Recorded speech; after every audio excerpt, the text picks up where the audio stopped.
So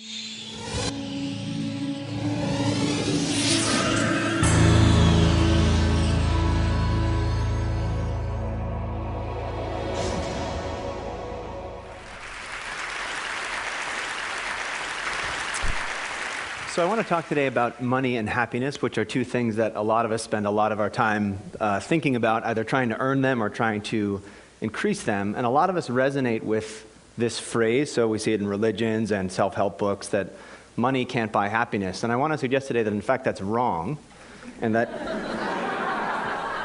I'm at a business school, so that's what we do, so that's wrong. And in fact, if you think that, you're actually just not spending it right, so that instead of spending it the way you usually spend it, maybe if you spent it differently, that might work a little bit better. And before I tell you the ways that you can spend it that will make you happier, let's think about the ways we usually spend it that don't, in fact, make us happier. We had a little natural experiment. So CNN a little while ago wrote this interesting article on what happens to people when they win the lottery. Turns out people think when they win the lottery their lives are going to be amazing. This article is about how their lives get ruined. So what happens when people win the lottery is, number one, they spend all the money and go into debt. And number two, all of their friends and everyone they've ever met find them and bug them for money. And it ruins their social relationships, in fact. So they have more debt and worse friendships than they had before they won the lottery. What was interesting about the article was people started commenting on the article, readers of the thing. And instead of talking about how it had made them realize that money doesn't lead to happiness, everyone instantly started saying, you know what I would do if I won the lottery? And fantasizing about what they do. And here's just two of the ones that we saw that are just really interesting to think about. One person wrote in, when I win, I'm going to buy my own little mountain and have a little house on top. And another person wrote, I would fill a big bathtub with money and get in the tub while smoking a big fat cigar and sipping a glass of champagne. This is even worse now. Then I'd have a picture taken and dozens of glossies made. Anyone begging for money or trying to extort from me would receive a copy of the picture and nothing else. And so many of the comments were exactly of this type, where people got money, and in fact, it made them antisocial. So I told you that it ruins people's lives and that their friends bug them. Money often makes us feel very selfish, and we do things only for ourselves. And we said, well, maybe the reason that money doesn't make us happy is that we're always spending it on the wrong things, and in particular, that we're always spending it on ourselves. And we thought, I wonder what would happen if we made people spend more of their money on other people. So instead of being antisocial with your money, what if you were a little bit more pro-social with your money? And we thought, let's make people do it and see what happens. So let's have some people do what they usually do and spend money on themselves, and let's make some people give money away and measure their happiness and see if in fact they get happier. So the first way that we did this, on one Vancouver morning, we went out on the campus at University of British Columbia, and we approached people and said, do you want to be in an experiment? And they said yes. We asked them how happy they were, and then we gave them an envelope. And one of the envelopes had things in it that said, by 5 p.m. today, spend this money on yourself. So we gave some examples of what you could spend it on. Other people in the morning got a slip of paper that said, by 5 p.m. today, spend this money on somebody else. Also inside the envelope was money, and we manipulated how much money we gave them. So some people got this slip of paper and $5. Some people got this slip of paper and $20. We let them go about their day. They did whatever they wanted to do. We found out that they did, in fact, spend it in the way that we asked them to. We called them up at night and asked them, what'd you spend it on, and how happy do you feel now? What did they spend it on? Well, these are college undergrads, so a lot of what they spent it on for themselves was things like earrings and makeup. One woman said she bought a stuffed animal for her niece. People gave money to homeless people. Huge effect here of Starbucks. So if you give undergraduates $5, it looks like coffee to them, and they run over to Starbucks and spend it as fast as they can. But some people bought a coffee for themselves the way they usually would, but other people said that they bought a coffee for somebody else. So the very same purchase, just targeted toward yourself or targeted toward somebody else. What did we find when we called them back at the end of the day? People who spent money on other people got happier. People who spent money on themselves, nothing happened. It didn't make them less happy, it just didn't do much for them. And the other thing we saw is that the amount of money doesn't matter that much. So people thought that $20 would be way better than $5. In fact, it doesn't matter how much money you spent. What really matters is that you spent it on somebody else rather than on yourself. We see this again and again when we give people money to spend on other people instead of on themselves. Of course, these are undergraduates in Canada, not the world's most representative population. They're also fairly wealthy and affluent and all these other sorts of things. We wanted to see if this holds true everywhere in the world or just among wealthy countries. So we went, in fact, to Uganda. and ran a very similar experiment. So imagine instead of just people Canada, we say, name the last time you spent money on yourself or other people, describe it, how happy did it make you? Or in Uganda, name the last time you spent money on yourself or other people and describe that. And then we ask them how happy they are. Again, and what we see is sort of amazing because there's human universals on what you do with your money and then real cultural differences on what you do as well. So for example, one guy from Uganda says this. He says, I called a girl I wish to love. We basically went out on a date, and he says at the end that he didn't achieve her up till now. Here's a guy from Canada, very similar thing.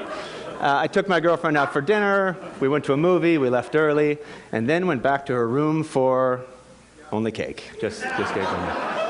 Human universal, so you spend money on other people, you're being nice to them, maybe you have something in mind, maybe not, but then we see extraordinary differences. So look at these two. This is a woman from Canada. We say, name a time you spent money on somebody else. She says, I bought a present for my mom. I drove to the mall in my car, bought a present, gave it to my mom. Perfectly nice thing to do. It's good to get gifts for people that you know.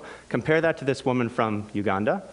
I was walking and met a longtime friend whose son was sick with malaria. They had no money. They went to a clinic. And I gave her this money. This isn't $10,000, it's the local currency. So it's a very small amount of money, in fact, but enormously different motivations here. This is a real medical need, literally a life-saving donation. Above, it's just kind of, bought a gift for my mother. What we see again, though, is that the specific way that you spend on other people isn't nearly as important as the fact that you spend on other people in order to make yourself happy, which is really quite important. So you don't have to do amazing things with your money to make yourself happy. You can do small, trivial things and yet still get these benefits from doing this. These are only 2 countries. We also wanted to go even broader and look at every country in the world, if we could, to see what the relationship is between money and happiness. We got data from the Gallup organization, which you know from all the political polls that have been happening lately.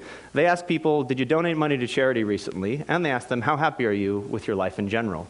And we can see what the relationship is between those 2 things. Are they positively correlated? Giving money makes you happy, or are they negatively correlated?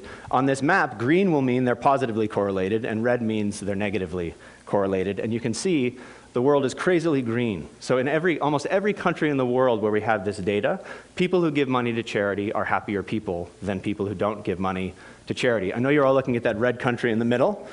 I would be a jerk and not tell you what it is, but in fact, it's Central African Republic. You can make up stories. Maybe it's different there for some reason or another. Just below that to the right is Rwanda, though, which is amazingly green. So almost everywhere we look, we see that giving money away makes you happier than keeping it for yourself. What about your work life, which is where we spend all the rest of our time when we're not with the people we know? We decided to infiltrate some companies and do a very similar thing. So these are sales teams in Belgium.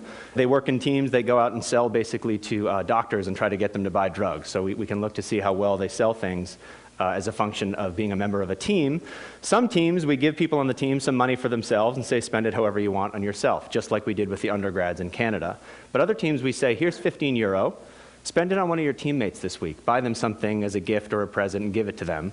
And then we can see, now we've got teams that spend on themselves, and we've got these pro-social teams who we give money to make the team a little bit better. The reason I have a ridiculous piñata there is one of the teams pulled their money and bought a piñata, and they all got around and smashed the piñata, and all the candy fell out and things like that. A very silly, trivial thing to do, but think of the difference on a team that didn't do that at all, that got €15, put it in their pocket, maybe bought themselves a coffee, or teams that had this pro-social experience where they all bonded together to buy something and do a group activity. What we see is that, in fact, the teams that are pro-social sell more stuff than the teams that only got money for themselves. And one way to think about it is, for every €15 you give people for themselves, they put it in their pocket, they don't do anything different than they did before, you don't get any money from that. You actually lose money because it doesn't motivate them to perform any better. But when you give them €15 to spend on their teammates, they do so much better on their teams that you actually get a huge win on investing this kind of money.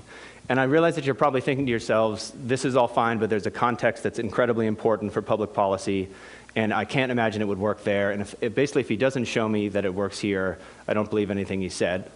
And I know that what you're all thinking about are dodgeball teams. This was a huge criticism that we got, to say, if you can't show with dodgeball teams, this is all stupid. So we went out and found these dodgeball teams and infiltrated them, and we did the exact same thing as before. So some teams we give people on the team money, they spend it on themselves. Other teams we give them money to spend on their dodgeball teammates. The teams that spent money on themselves, they're just the same winning percentage as they were before. The teams that we give them money to spend on each other, they become different teams, and in fact, they dominate the league by the time they're done. Across all of these different contexts, your personal life, your work life, even silly things like intramural sports, we see spending on other people has a bigger return for you than spending on yourself. And so I'll just say, I think if you think money can't buy happiness, you're not spending it right. The implication is not, you should buy this product instead of that product, and that's the way to make yourself happier. It's in fact that you should stop thinking about which product to buy for yourself and try giving some of it to other people instead. And we luckily have an opportunity for you. DonorsChoose.org is a nonprofit for mainly public school teachers in low-income schools. They post projects, so they say, I want to teach Huckleberry Finn to my class and we don't have the books. Or I want a microscope to teach my students science and we don't have a microscope. You and I can go on and buy it for them. The teacher writes you a thank you note. The kids write you a thank you note. Sometimes they send you pictures of them using the microscope. It's an extraordinary thing. Go to the website and start yourself on the process of thinking, again, less about how can I spend money on myself and more about if I've got $5 or $15, what can I do to benefit other people? Because ultimately when you do that, you'll find out you'll benefit yourself much more. Thank you.